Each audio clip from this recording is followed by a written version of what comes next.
BCC news కి స్వాగతం. నేటి ముఖ్యాంశాలు.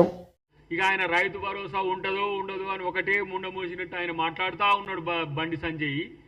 నువ్వేమీ ఆ బాధపడకు నాయన, భరోసా ఎవరు రైతు భరోసా తీసేస్తామని ఎవరు అనలే. మీకు చేతనైతే ఆ మోడీ గారి కాడ పోయి కూర్చొని ఏమన్నా ఉంటే సాధించుకొని రండి. కనీసం విభజన చట్టంలోని అంశాలనన్నా సాధించుకొని రండి.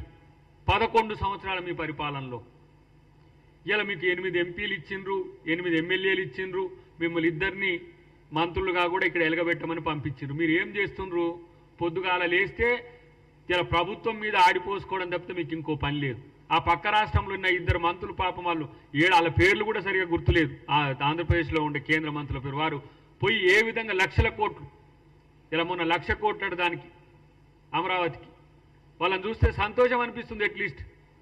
ఎందుకంటే మనతో విభజించబడి ఆర్థికంగా నష్టపోతున్నామన్న ఆంధ్రప్రదేశ్ కొరకు అక్కడ ఉన్న బీజేపీ మంత్రులు కొట్లాడుతున్నారు. మీరేం చేస్తున్నారు? బూడిద ఇక్కడ.